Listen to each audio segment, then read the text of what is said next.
So ladies and gentlemen, if you want to make your way back into the room, we want to build up a critical mass of people before we can get started. But I will start to invite now our wonderful panelists for the next session. This is all about media and the arts, the South Asian representations.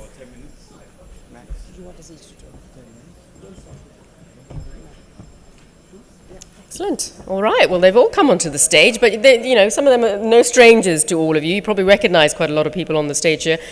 Chairing the session is Mr. Patrick Daniel. He's the Editor-in-Chief of English and Malay Newspapers Division, Singapore Press Holdings, Singapore. And of course, Dr. Mallika Sarabhai. For those of you who were here at the gala dinner last night, what a spectacular performance that was. I think she deserves another round of applause just for that. Mesmerizing, profound, and just out of this world. And we also have Mr. Viswa Sadasivan, the Chief Executive Officer of Strategic Moves Singapore. A round of applause, please. Mr. Sukumar Ranganathan, the editor of Mint and Mint Asia India. And finally, Mr. Simon Long, the Asia columnist for The Economist. Now, I should also mention something about Mr. Patrick Daniel, who's the wonderful chair for this session. He's been the Editor-in-Chief of English and Malay Newspapers Division of Singapore Press Holdings since January 2007. He oversees print, multimedia, at the Straits Times, the Business Times, a whole cohort of newspapers. He's also the director of Tamil Murasu Limited, and that, of course, publishes the group's Tamil Daily and Tabla, the free English weekly for Singapore's Indian community. So he's very well versed at helming this next session. So please enjoy this next session, and I'll hand it over to Mr. Daniel. Thank you, Saranjit. We're changing gears somewhat. We're going to speak about the media and the arts. It's a rather expansive subject. The topic is South Asian representations, which pretty much means that we can talk about anything that we like. You know what I mean? I was supposed to introduce all of you, but I think Sharon has done that. Yeah. First, let me welcome back Mallika. Yeah. She describes herself as an interpreter of Indian myths and legends. So, you know. Anyway, good of all of you to join me. Yeah. What I'll do is we'll let each of them speak for 5-10 minutes, whatever time you need. My job is really I just need to be the timekeeper, you know, and then after that take questions. So I'm going to start from this side and ask Simon, who writes for The Economist, and I think we'll be delighted to hear from you. You can either speak from the lectern or from the seat. I'll stay sitting. Thank you very much, Patrick, and thank you very much to the organisers for having me here. As you'll have noticed, I'm not a South Asian, nor do I work for the South Asian media or arts, but I have worked in South Asia for a considerable period, and I am going to limit myself on this broad canvas to the one little bit that covers the news media. And what I'd like to do is just to make two general points about South Asian media. And two major points of celebration, in fact, and then to raise three areas of concern to me as a foreign journalist looking at the media landscape. The first point I'd like to begin both these points of celebration with anecdotes almost. The first dates back to when I was based in Bangkok in the 1990s, and Bangkok then as now was something of a hub for civil society. And there were constant NGO conferences bringing together NGO representatives from all over the region, from South Asia, China, Vietnam, Japan, from the whole region. And I was quite taken aback when I first went to one of these to discover that it was a commonplace rule at these functions that when they got to the question and answer session of a panel like this, the first question could not be asked by a South Asian.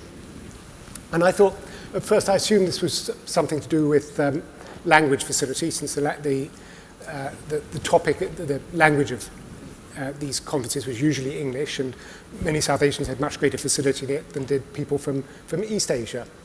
But when I moved to South Asia later, I realized that it was a cultural phenomenon, and that I was moving from societies in East Asia where I'd worked quite a long time, where the real challenge for me as a foreign journalist was getting people to talk to me at all, to a culture where the problem was the exact opposite. It was getting people to stop talking so you could ask another question.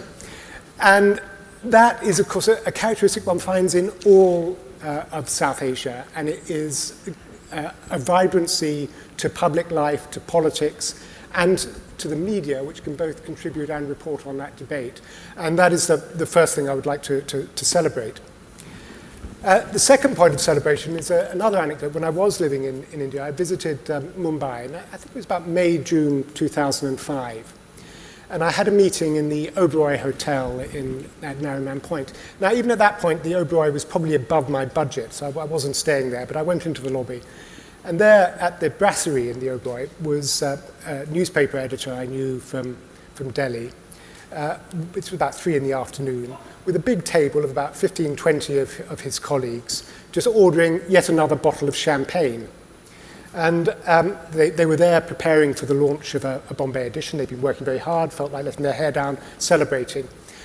And to me, as a foreign journalist, this was like a glimpse of a legendary golden age. I've been a journalist longer than since before Sachin Tendulkar's first Test innings, but this has never happened to me. And what it reflected, of course, was an industry that was expanding, even in print, where the rest of us were suffering from the internet and cutting back, expanding in TV and expanding online, and that is continuing remarkably. And as literacy rates improve, as infrastructure improves, as the remarkable rollout of mobile across India is complete, more or less, the potential for the Indian and indeed South Asian media as a whole is enormous. And even last year, when we heard so much about how tough things were in India, the overall sector for media and entertainment grew by 20% in revenue terms to, I've got the figure here, 965 billion rupees. So 2 great points of celebration. Now I'll come to my 3 slight points of concern. And the first is a very self-centered one as a foreigner trying to write about and report on South Asia. The first is that the region is not that easy, not as open as you might think. Visas are a problem. Journalist visas are a problem in almost all countries. Even in India, it takes 5 working days to get an NOC from the MEA in Delhi before you can get a visa. And many places, Pakistan, Sri Lanka, Bangladesh, can be extremely hard. The second is that there's more discrete forms of censorship than you might think. The Economist is quite often held up mysteriously at customs in Colombo, for example. In fact, bizarrely, the country where we have been most censored in recent years on one particular issue is India. And this relates to, I think it's a 1963 law, Sham, that forbids the circulation of any maps of India which don't show its borders as India thinks they should be. And what this means is that whenever we print a map of India as it is, showing Pakistan held Kashmir as being held by Pakistan, our distributor is allowed to send 2 people into the bonded area at customs to stamp all these maps with a stamp which reads, the external boundaries of India as portrayed here are neither correct nor authentic. That's the soft option. Sometimes they're just confiscated, so that now we don't print maps. We have a special Indian edition, and they have no maps of India in. It's silly and a minor irritant, but for me it's indicative of a mindset which is rather troubling. My second point of coverage, given that we're talking about representations of South Asia, is that it does seem to me that vibrant and excellent though the South Asian media is, that often its foreign coverage is limited and one-sided. And there are many very simple reasons for that, is that there are not very many South Asian foreign correspondents based overseas. And I would say that that is particularly a problem for the theme of the previous session here, the portrayals of other countries in South Asia by South Asian countries, that the portrayals as they appear in the mainstream media tend to be quite limited and one-sided. And it's also a problem for, particularly I think, for the rest of Asia, notably China. The Indian government, for example, may have been looking east for a long time, but Indian journalists still tend to be looking inward. And that's a shame. So that's one. And finally, my final area of concern would be, if you like, the flip side of all that fantastic competitive success that I mentioned earlier, namely that it is an extremely competitive media landscape, and sometimes standards are lowered to meet the demands of the balance sheet. So a lot of business coverage, for example, I find at best shallow, slightly worse, just a more or less unedited press release, and worse than that, paid advertorial. And some political coverage seems to me to step over the line into being more, not just partisan in its views, but partisan in its origin, if you like. I mean, I don't think it's journalists' job to organise protests and demonstrations. We should be reporting on them. And I will stop there. Okay. Thanks. Thank you, Simon. Yep. We'll come back to some of the points that you raised. Next, Viswa. Viswa is a television man with Singapore Broadcasting Corporation. In those days, it was called. He's trained thousands of CEOs in corporate communications and crisis management, so he has a unique perspective on the media. So. Thank you. Thanks. I remember the date was 31st of October, 1984. I was in Serangoon Road, Little India, the evening.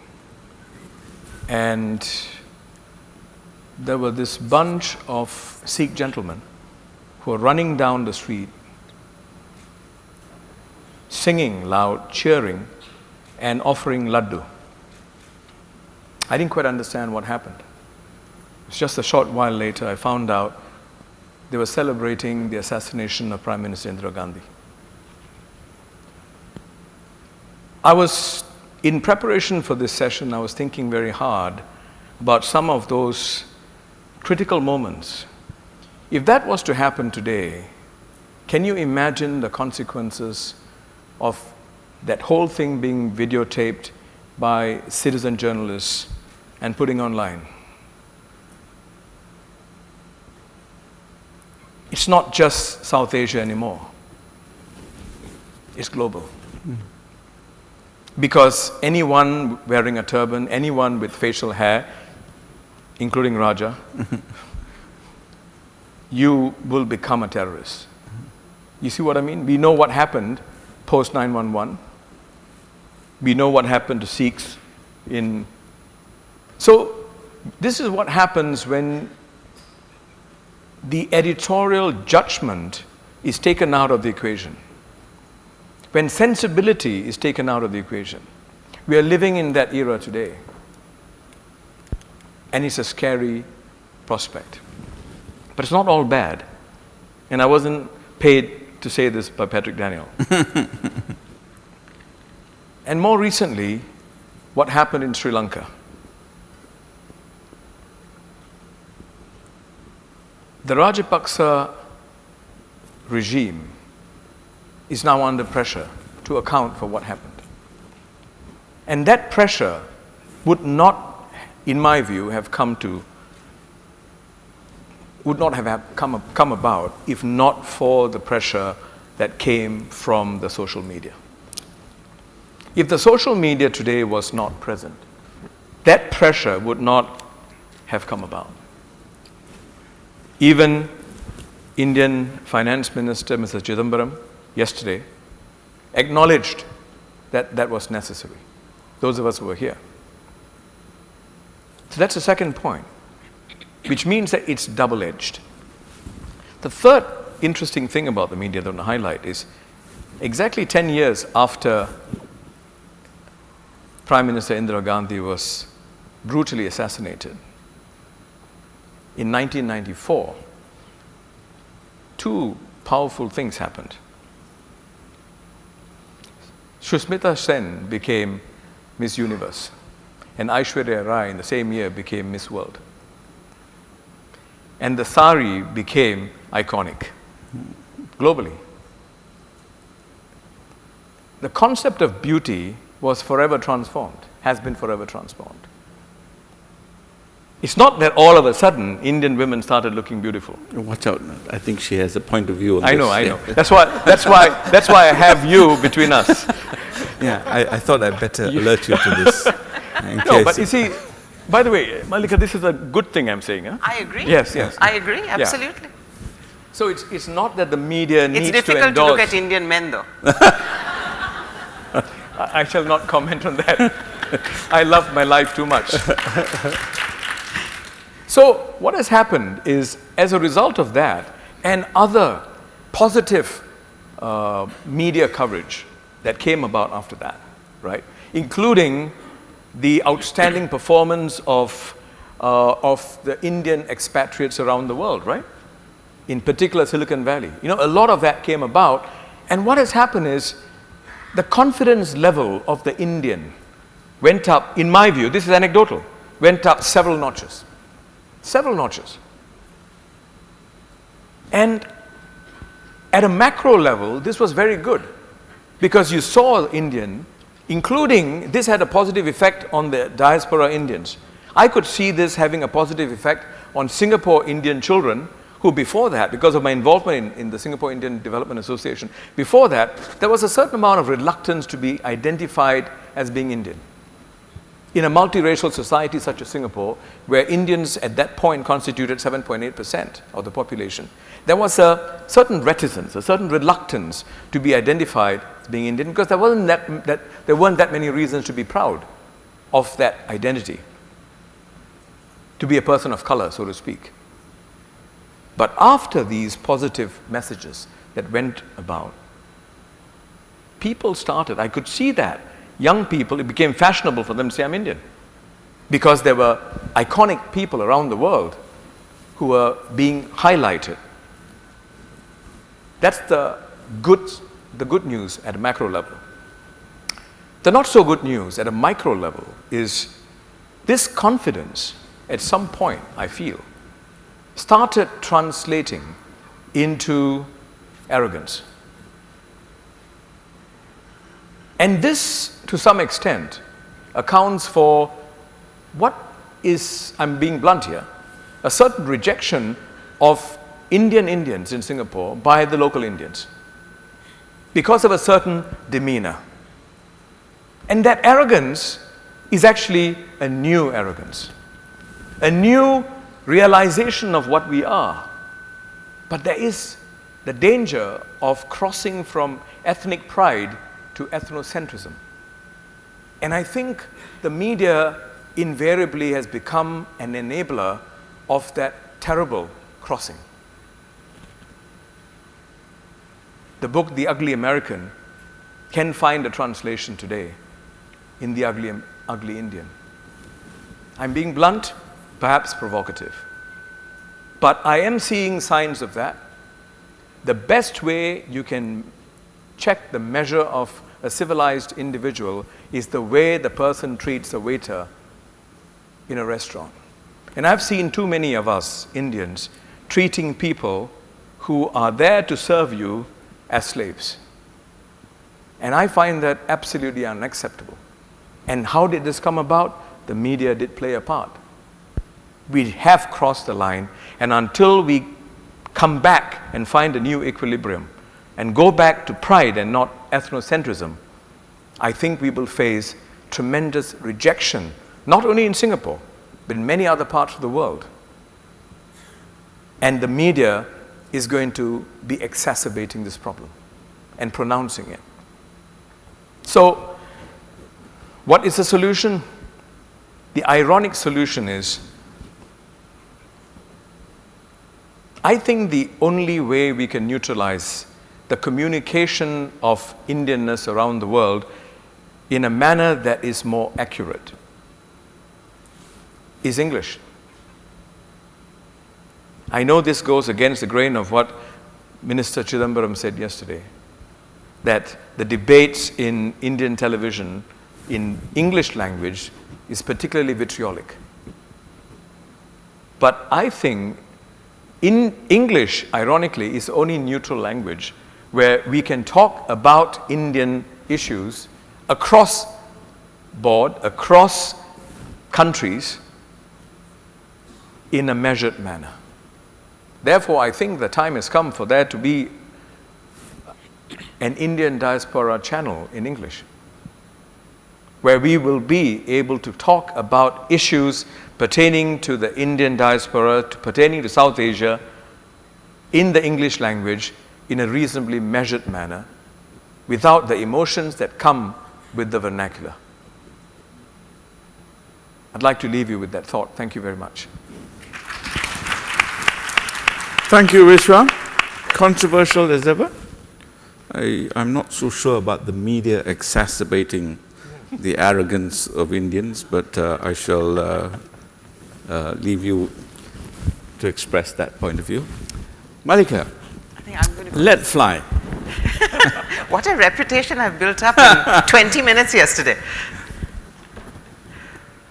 Just to continue from where you left off, 3 weeks ago, I was with the Director General of one of our biggest television channels with a proposal saying, why don't we have fiction and soap in English for a huge audience that doesn't watch the Hindi Saas Bahu serials? And I was booed out of the office. I was told, are you crazy? It's committing suicide for the channel. All the advertisers will leave. Because it's not okay for us to be a serious enough number, though publishing tells us differently. You talked of 1984, I'm going to go back to 1984. In 1984, I was an upcoming Bharatanatyam and Kuchipudi dancer when I happened to be chosen by Peter Brook to play Draupadi in an international version of the Mahabharata, and spent the next 5 years doing that. Before that, the India festivals abroad had just started, and I would see at these festivals that people who came were basically the converted. They were people who loved India anyway. What the Mahabharata of Peter Brook did for an understanding of our philosophy and culture was that it brought in a completely different audience. It brought in people who loved theatre or who were great fans of Peter Brook, had nothing to do with India. And I saw over 5 years of performing every day in 20 countries, a conversion of a non-Indophile Indian, a non-Indophile foreigner, into, gosh, is that really what Indian philosophy talks about? We must look at this. And for me, that was one of the greatest worldwide episodes. That and the film Gandhi, I think, remain the two greatest vehicles for having converted people who didn't think they were interested in India into being interested in India. And I think that is a phenomenon, and I salute publicly both the makers. Yesterday, somebody from the audience came to me and said, why do you speak negatively of India? And I said, I don't speak negatively of India. I speak very positively of India. I speak positively of what India can be. And the very fact that living in India, I can say on stage and in my columns the kind of things that I do say, criticizing everything I think is wrong, all colors of government, all colors of politics, is a celebration of India, because I don't think it's possible in very many countries. And I want to say this to all of you, that the fact that 25 years after I used my art for change, for social empowerment, for political comment, the very fact that I'm here being invited to speak, is a celebration of the best of Indian democracy. There's a lot that's wrong, but this is something to celebrate. One of the things that I rue is that in the print media, in the television media in India, journalists who were cutting-edge investigative journalists 10 years ago have today become the owners of their channels or papers, and what they are looking for is the profit line. They have completely given up. And this corporatization of the media, not only because corporate houses buy them and because their final line, of course, is always profit, but because some of our best journalists have become corporate heads. And there are newspapers who just will not publish half the news. They will not take a comment from the other side. There are, you know, the television channels and the yelling matches that go on every night, night after night, and it becomes just a yelling match. And you can see the colors. So I think the media does have a lot to answer for that. On the side of the arts, Bollywood has taken over. For 3 generations of Indians, Bollywood is what entertainment is. The item number is what you compare when you want to say, is this salacious enough, and therefore is this interesting enough to watch? So instead of a time 15 years ago even, or 20 years ago, when to get social acceptance and respect, everyone in Bollywood, especially the female stars, wanted to be known as Bharatanatyam dancers because they wanted that Sanskritization process. Today the exact opposite has happened. Everybody in the classical arts wants to get into the films because that is the only thing that pays, that is the only thing that popularizes, and that is where the glamour is. So we are going through a process. I don't think we are at a stage where we need to be totally gloomy about it, but we are certainly getting there. Where we are losing out, I have been in villages. Gujarat's folk culture is very, very vibrant. I have been in villages where, having seen their music or their dancing through a movie interpreted by X, Y, or Z, they have changed the way they do it because they think what they do is not right, that is what is right, that is what is accepted. So maybe our culture is wrong, and therefore let's change it to become that. And this, I think, is a very, very serious issue, especially in a country which has so many arts that we have practically no way or no funding to archive everything. This is one big thing. The second is that if you come from where I come from, which is thinking that the arts are perhaps the most potent language to get to people, we are facing competition with that item number, that 3-minute pornographic item number. That is the only focus point and length of what people will sit through. And it's a huge battle. It's a huge battle because there is no corporate funding for anything serious. There is no corporate understanding of the kind of strength that the arts can bring to something as diverse as education for HIV, talking about women and abuse, talking about why a smokeless chulha needs to be used rather than anything else. And I think without government help, without corporate sponsorship, without understanding from major funding industries, we are in a situation that is worrisome. Thank you. Thank you, Mallika. Thank you very much. You made 2 points which resonated with me, because yesterday at dinner, I was approached and I was basically told, why is the Straits Times so anti-India? And I said, excuse me, Straits Times is not anti-India. And we get this all the time. There's a phenomenon where when Indians go abroad, they become overly sensitive about criticisms of India. So, you know, I get emails from Indians here and they say, you know, why are you always harping about India's negative aspects, you know? And I'll send it off to my correspondent in India who wrote it. And then he'll say, my gosh, has he read the Indian media? You know? But it's almost as if it's okay to write about it when you're in India, but it's not okay when it appears in an overseas publication. You know, it's a little bit, but you know, I think there's a bit of Indian pride there, you know, that they are proud of. The other comment which was made and comes back to a point that Viswa made was, again on the same topic, and they said, you know, this person said to me, maybe it's because you only reproduce what's written in English. How about translating what's in the vernacular press and reporting it in the Straits Times? So I said, I sort of said, yeah, that's a good point, you know, maybe I'll think about it, you know. But, you know, I'll be damned if I have to translate Malayalam and Tamil and, you know, Gujarat and all that.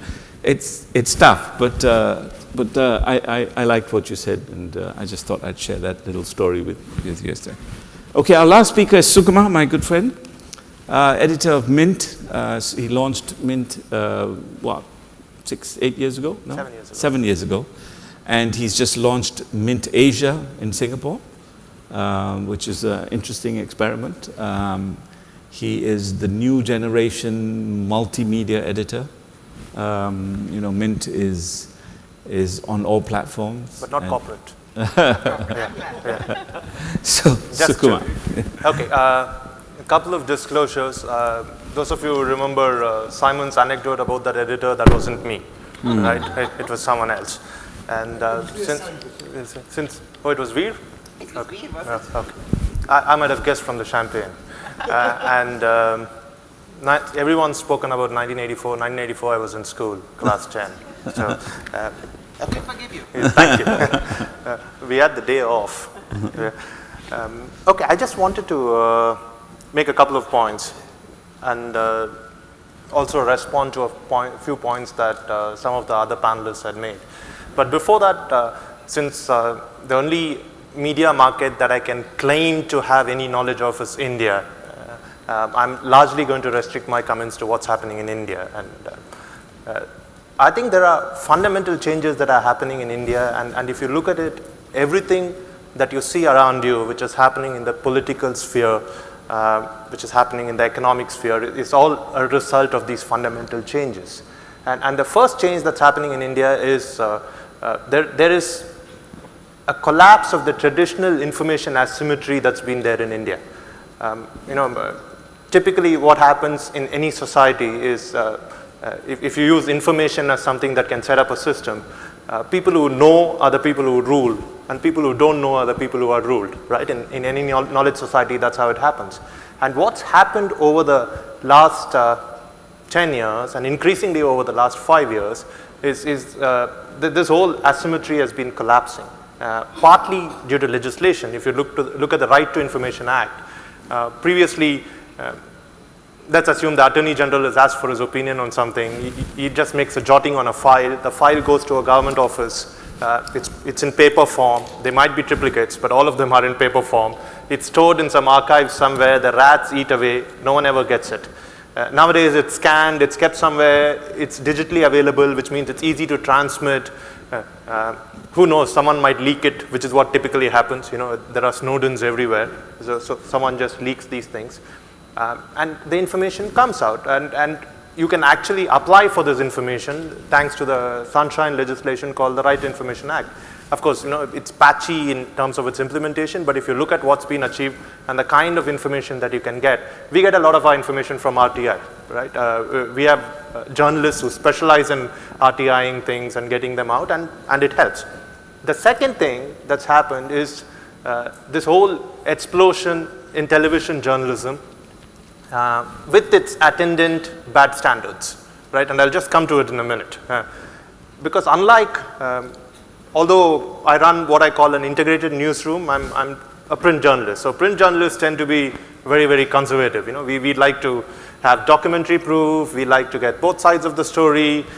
We'd rather miss a story than get it wrong. We have to verify everything, and there's that thing that you need to do. You know, there's due diligence that needs to be done. That's not the case in television, right? In television, you can just say what you please. And if you look at all Indian television channels, there's that ticker that's running at the bottom, and that ticker is a crime against humanity, you know, because most of the information in it is false most of the time, and no one seems to care. So you can just get something out, and it's out. People know it. So there's instant explosion of that news. There's instant amplification of that news. And what this does is that news that previously would have appeared as a verified, double-checked, single column news item on page 8 of a newspaper is now running on loop on all the television channels. It could be anything. It could be a child falling into a well. It could be a man forecasting his own death. It could be just about anything, you know, and it's out there. And what this does when it comes to instances of government malfeasance or corporate malfeasance or anything else is the news gets out there. Right? So, which is why you have a lot of people complaining about trial by media and everything else, but the fact is, it's out there. And as much as the journalistic process is wrong, and I think much of the journalistic process that went into exposing a lot of scandals, especially in scandals in which the government was involved in, were probably not up there. Like, it definitely wouldn't have met our standards. I know for a fact that it wouldn't have met Simon's standards. But they just got out there, and the reason they got out there was because these television channels, with their bad standards, just got it out.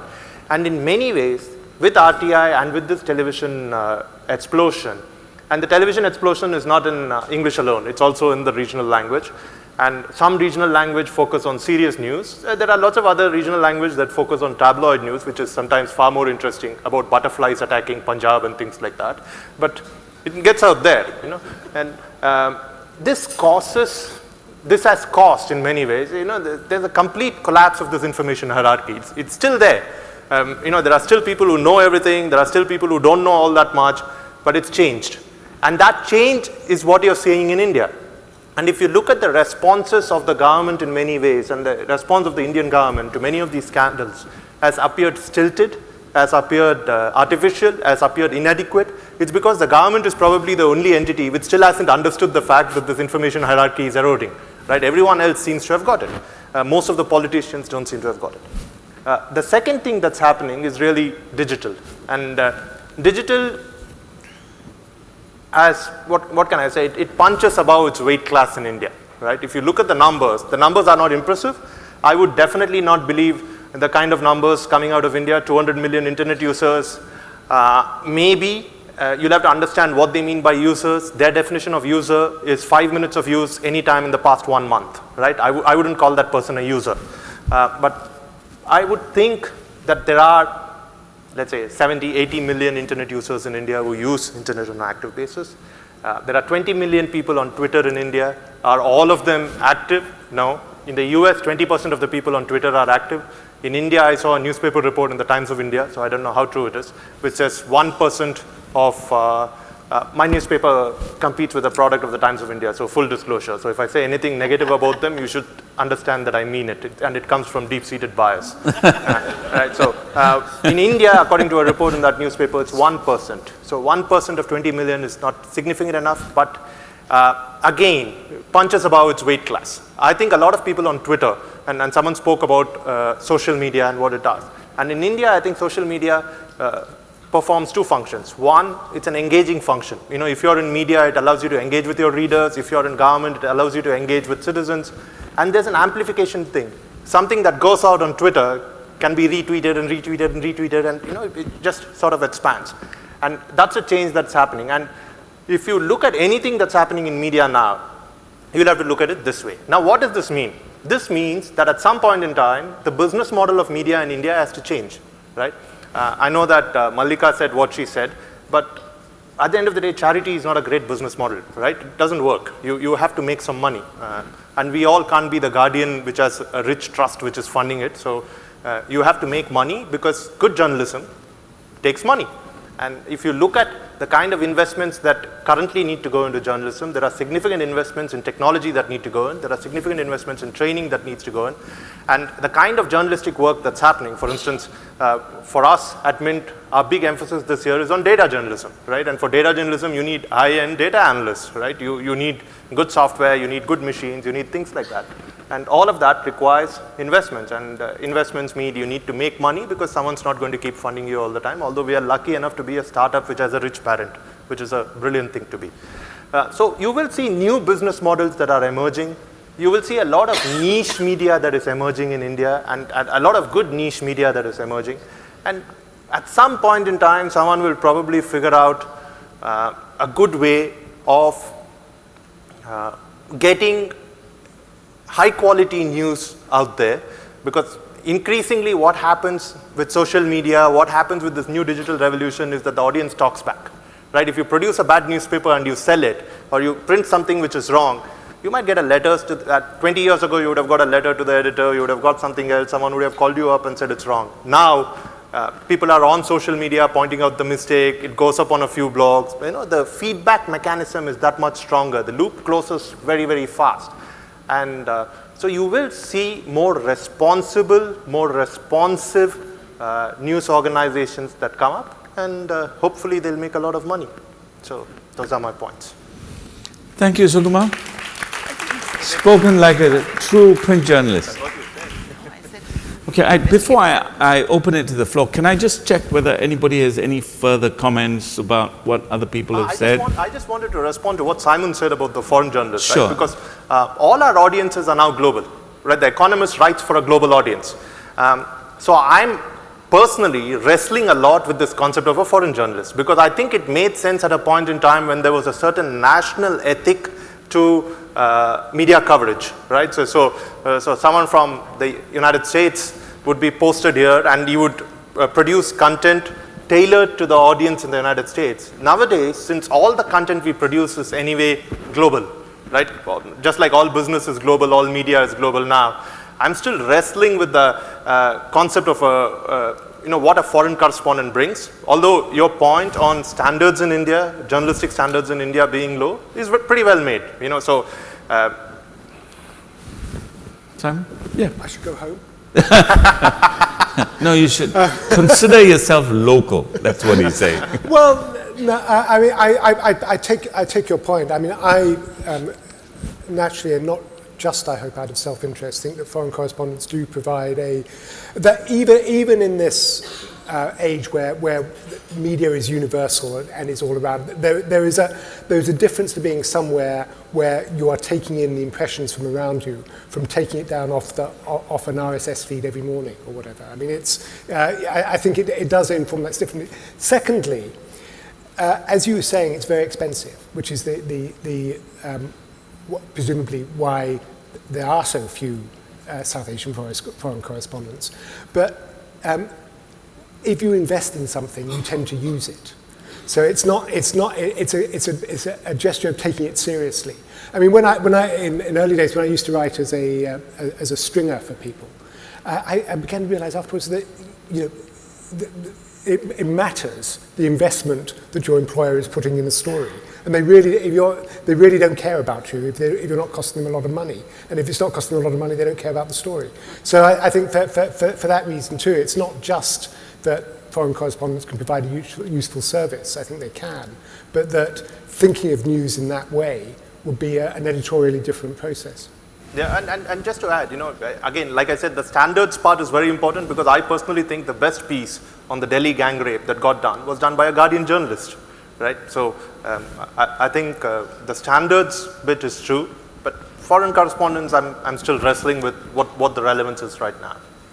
I would also like to endorse the point that Mallika and Patrick made. I mean, I had the same experience as you did when I was living in India, that the most hostile criticism I would get would almost invariably come from California or Dubai. Mm. And I used to recall that there was a Scottish comedian, Billy Connolly, who got barracked doing a stand-up routine somewhere in the Middle East, in Doha or somewhere, because he started making fun of the royal family. And his line was, "Oh, come on. I'm one of those people who like Britain so much I actually live there. And that was how I wanted to respond to foreign critics. We get a lot of criticism from Singapore Indians. Last night at dinner I got asked why we keep writing bad news about India.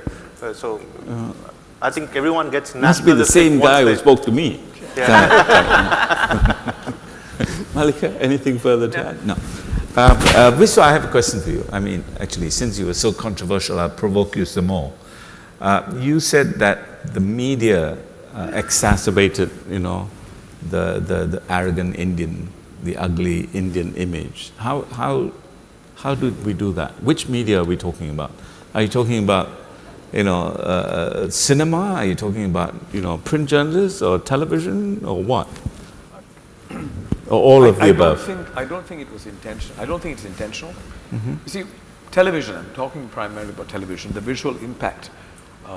In terms of drama, some of the storylines that you see, it has had an impact, because it portrays a stereotypical view of the Indian psyche. Okay, and it sells. And I know I've seen this having an impact on people's perception of the Indian. You see, some of the talk shows, for example, that we get to see in Singapore, right, or online, right? Some of the talk shows that, for example, whenever I go to India, right, in the hotel room, if you want to watch news, every English channel you flip, they're debating on the same topic, and they're all yelling, right? And I must say, it grates. And after a certain point, sometimes I don't understand the topic, but the yelling doesn't help, And then you come back and you get this inundated. And it is an incursion. So it only reinforces certain stereotypes. That's what I meant. So in that sense, I'm not saying it's done intentionally, it's an editorial, but it is a very subliminal way of reinforcing certain stereotypes that are not helpful. For example, Mr. Lee Kuan Yew's favorite or famous or infamous description of the Indian is that we are fractious and contentious. It hurts partly because, to a large extent, because it's true, and but I guess it hurts even more because it's coming from someone who's not Indian. So that also goes back to the point. You see, every one of us is uncomfortable about dirty linen being washed in public. It's one thing if you're in India. It's okay because it's all within the family. We're all scolding each other. We're all condemning each other. But the moment you transpose that into a diasporic setting, where it's a multicultural, multi-ethnic setting, then it becomes washing dirty linen in public. That's why I think people tend to be a little bit more sensitive about the same picture being transposed in a different setting. This has bearing on so many things Indian, because if a father rapes his daughter and it stays within the family, it's fine because that's not washing dirty linen in public. But if it gets to the neighbor, then it's wrong. And this is causing huge damage in so many spheres in India. And I think we have just got to become more secure within ourselves. That pride that you were talking about. I think what has happened is that somewhere inside we are very insecure about our Indianness and about what that quality of Indianness means. What does Indianness mean? To most people in middle India, being Naga is not Indian. So our racism comes from the same thing. From this terrible insecurity, because if you are not insecure, if you were genuinely secure within yourself about your culture, about everything that India was, you wouldn't need to defend it on silly points. And this whole series of ads about fairness, right? About fairness, exactly. Every other ad is about fair and lovely. Yes. When fairness and lovely go together, it does have an impact on people who are neither. Yes, and that's why whenever the newspapers report it, they always say the dusky beauty. Yes. Sorry, that word doesn't appear in the Straits Times. The dusky beauty, that's new to me. You're too straight to do that. No. That's new to me. That's why Anyway. I call that straight times. That's why I said straight times. The Anyway. S is redundant. Let me ask whether Yeah, there are there's a questions. question. There's one here. Deepika, my first question. From the that- Straight Times. From the Straits Times. Patrick, I mean, could we have the light up so Yeah. you can see the audience? Does it make a difference? No, I'm sure they can. Deepika, is Can we that have you? the lights It up is the you, top? right, Deepika? Could we have the Yes, lights it is. up a bit, the house lights? Yeah, Yeah, thank you. wonderful. Thank you. Okay. Hi, Deepika Shetty from the Straits Times. My question is for Sukumar and Mallika. I write about the arts in Singapore, and a big part of my beat is actually Indian entertainment, and I interview a lot of Indian artists who come to Singapore, particularly visual artists. And every time the story comes out, the reaction I get is we never get a story like this in India. And my question is, considering we've got so much stuff happening in India now, we've got unprecedented number of television channels, we've got more newspapers, why is it that we are not doing any serious critical reviewing about the arts in India? Because I'm only impressed by what I read in The Hindu and pretty much nothing else. I go to India every January to cover the India Art Fair. I don't see any kind of discourse about the arts happening there. If an artist shows up in a dhoti, there's this picture of the artist in a dhoti in every single newspaper, which takes up 2 column spaces, but they don't tell me what is the art that this artist has created. There is a fascinating young artist in India, Narayan Sinha, who had a solo in Gurgaon. I was trying to read about his art, and the only thing I got was really the press release, which was rehashed in practically every Indian newspaper. Why is this happening? Times of India tells me that arts do not get advertising, and therefore they have stopped reviewing the arts. People who come to review shows don't review it because they know nothing about the arts. One day they're doing a sports story, the next day they're doing a cooking story. So the arts are as personality stories. So when a performance of mine gets written about, it gets written about as Mallika Sarabhai and not about the performance. And I agree with you about The Hindu, but I have been told by many, many newspapers and many editors that that's not what draws the advertising, that's why we've cut out those pages. And we rue it as much, because there isn't any arts criticism. The 2 or 3 dance critics that still exist are all in their 80s, and there's nobody younger than that. Whether you take Shanta Sarabjit Singh, or you take Sunil Kothari, or you take Leela Venkatraman, these are people who have been reporting now for 50 or 60 years. Where is the next and the next and the next generation? They don't want to get to know the art. They don't want to understand that context. I mean, I have people who come to review it who say, where did you learn dancing? And I say, hello, you know, we live in the digital age. You can at least do your homework before coming here, because there's so much information available. So ask me an intelligent question or I'm not going to answer you. But the disdain with which the print media and the television media holds the art is heartbreaking. None of the television report any of the arts events. If you are in Delhi and you happen to pick up the phone to Pranay Roy, then maybe it gets reported. Otherwise, it does not get reported. And nothing happens outside Delhi, Bombay, and Bangalore. You know, the rest of the country does not exist. It's all Bollywood, Bollywood, Bollywood, or cricket. This is the truth. And maybe I'll move to Singapore.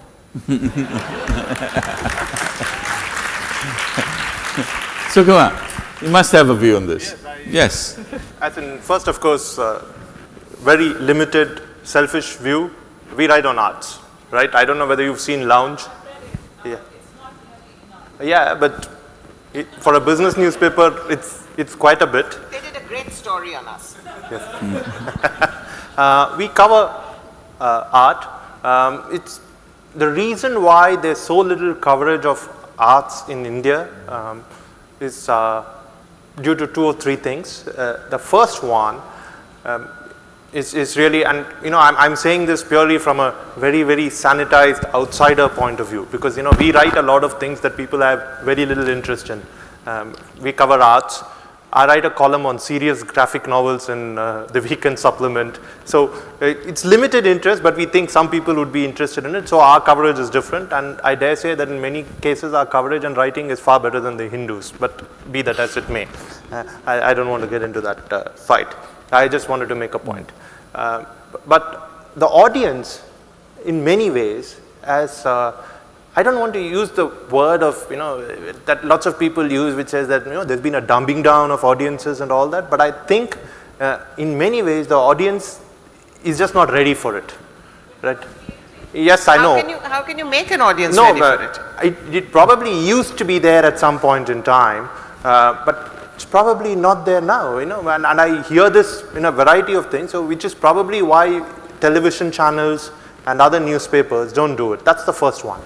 The second one, it's very difficult to find really knowledgeable people, and we've had this fight and it's a real struggle when it comes to covering art, when it comes to covering fashion, because India does have a fashion industry, right? And you have to cover it in a meaningful way. And a meaningful way just doesn't mean, covering the drunken antics of some designer. You have to look at what the design ethic is and write about that. And it's very tough to find such people who are trained, who know what to say. Unfortunately, good Indian journalists per se are tough to come by. Good Indian journalists in art and fashion, even tougher to come by. And that's probably one reason why Mallika is speaking about, people who are all old and on the way. No, I'm just saying that there isn't another, it's a tragedy. I'm not saying there's anything wrong with being old. I'm just saying that the expertise is lost. Yeah, I know. The next generation is not there. Yeah. There are no young people. Yeah. And Indian journalism schools aren't really focused on this. You look at all these schools, the only thing they want to do is to create television journalists. Lots of hands. Yeah. Okay, lots of hands. I'm going to go to that young man there. Oh, sorry. Young man with the mic giving it to the older man. Thank you. He's young too. Yeah, he's young too. Yeah, just the beard. Thank you. Please introduce yourself. If you Captain Pillai, Indian, living in Singapore. I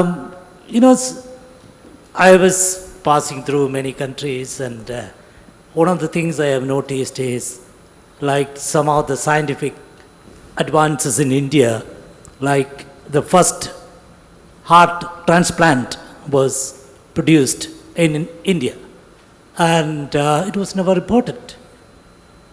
Recently, last month, there was space exploration. I was in a country, in no paper it was reported. Similarly, like... That's not factually true. I'll tell you. No, the Mars mission. Everywhere. The Mars mission was Everywhere, it was on all overwhelmingly covered, even by television channels. No. Even by television No, channels. you don't know what I am talking about. Please, give me a chance. Yes, sure. My experience is different from your experience. So I'm not arguing with me, so I'm just telling a fact. So, I'm just pointing out that it's not a fact, because if Yeah, you, it's all you have to not- do is to it's pull a out. fact. No, It's all you have to do is to pull out the newspapers and you look at the okay, page I'll give one. you. Okay, Yeah. anyway, not of argument. So I am 70 years old. Last 54 years I was traveling. Never mind. So my point is, question is this: many of those things like went unreported. My question to us leading newsmen is it because of international news reporters like Reuters, they doesn't carry the report, or is there any other reason? That's my question. Thank you. You don't. You surely don't want me to answer. I'm going to disagree with him. Okay. I We know also your am answer. Yeah. afraid I can't accept the premise. You can't accept the premise. Yes. Tell us. No, I think I think that scientific advances, Indian technology, is quite widely covered actually in the international media. That that particularly obviously in the IT sector, when it became a big business story, lots of people got very interested in it, and through that, the work of ISRO has been covered in quite great detail from the outset, often in the context of should India be doing this great expensive stuff in space when it's a poor country, that sort of thing, but it's still, it's reported. The heart transplant, I can't comment on because I don't remember the case, but I don't, as I say, I just don't recognize the picture of the international media that was portrayed, I'm afraid. Over here. Yep, the gentleman in blue. And then after that, yeah. It's on. It's on. Yeah, Speak. thank you. My name is Ajay Patania. I have a question which has two parts. Okay. So one is about the commercialization and the growth of media and especially the TV channels, because sometimes I feel that the way India grew rapidly in media and in TV channels, perhaps we were not ready in terms of content, in terms of manpower to have 10 channels. Probably if we had only 2 or 3 or 4 channels, if we could have regulated the growth in the media, we would have made more sense. Because now time and again, when we switch on TV, there is a lot of nonsense coming because they don't have anything else. There are people who are repeating their sentences every 10 seconds, every 15 seconds, and the same 5-second loop keeps on going for hours because we don't have any content. And there's nobody who says that, yes, probably we are not ready for a 24-hour channel right now. Probably we should only have a 1-hour broadcast in the morning and 1-hour broadcast in the evening. That will make more sense. Similarly for newspapers. What do they do in between? So, so the whole commercialization model where, we had 10 good reporters and now all 10 want to start their own channels. They have started their own channels. That's probably part A, part A. Part A. Part And then B, part 2 is, so comment on that. And then part 2 is about the role of education. Sorry, the role of media in education. Like, we all grew up appreciating the habit of reading newspapers, watching TV, and probably going to the arts as a means of educating ourselves, being connected to the society. But now the media has thought that they don't want let population or people come to you. They will go to them. So they have lowered their standards, whether it is in the language they write or speak, whether it is the kind of arts and performances they do, because they want a greater market. So there was an opportunity earlier for the masses to get themselves educated and go up one level by following journalism, by following arts. Now it's the other way around. So who's educating and bringing up the consciousness, or let's say the level of understanding of the population? So where is that role that media had to play? Thanks. Question take. I'm afraid both of you have to do the answer. Yeah. First question is about this. Should we have regulated media? Yeah. And whether you have too much of it. Good point. Well made. There's a production cost issue that is involved for television channels that makes them repeat everything on loop. Because creating original programming or high quality documentaries obviously is far more expensive. Easiest thing in the world to do is to just show the same thing again and again. But that said, the point you said about talent and growth, it's a universal problem. Every time an economy grows very rapidly, 6%, 7%, a lot of jobs are created. A lot of opportunities open up. Young people rise very rapidly through the hierarchy. There are significant gaps in the middle, right? So India has a significant middle management problem across sectors. It's not just media. You look at banking, it's got a middle management problem. You look at telecom, it's got a middle management problem. You look at IT, it's got a middle management problem. So that's a different issue. So you sort of delved into that. But your point on all the channels showing the same thing, but I don't think regulating or giving licenses or anything else is a good thing to do, because it's a free market. Yeah? Let them start. If they keep producing rubbish, you're going to stop seeing them. At some point in time, they'll go out of business. And there are lots of television channels that have gone out of business. And that's the way it should be, right? The fit will survive, the unfit will die. Viswa, you have a view on that. Just a quick comment. I'll come back to the education on this. Please. On this question. Yeah. Okay, on this point, the Singapore media has often been criticized for the restrictions, and there are some restrictions here. But pertaining to your point, the Singapore Broadcasting Act, and I served on the Media Development Authority board, and I can tell you, there are some benefits, because there are requirements for television channels in Singapore to carry public service broadcasting under the license. All right? You can argue about the quality of the programs, but those requirements, I think, are important. Otherwise, what happens is, as I said earlier on, the media plays a part in the race to the bottom. The media is not just a passive conveyor of information. You are part of the process of shaping attitudes. It's not about just playing to the gallery. The media does have a responsibility. So, Sukumar, I disagree. With the license comes a certain level of responsibility. Now, so you can have a balance of maybe under the Broadcasting Act, free play, but there must be something that caters to people's sensibilities. Otherwise, you must take responsibility for the race to the bottom of that population. Mallika, you wanted to talk about the... No, I just wanted to answer your question from my point of view. The kind of values you are talking about transmitting are no longer considered important in our society. What is considered important is GDP and how much money you take home. And it's a battle.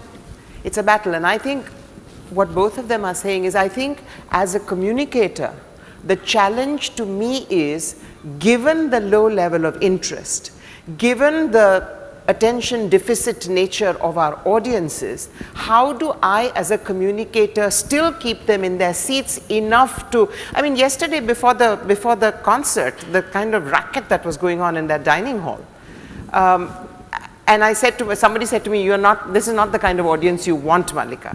And I said, for me, the challenge is, can I still get them to listen? Can I still get them to stop eating their steak or whatever it was they were eating and actually listen for 20 minutes?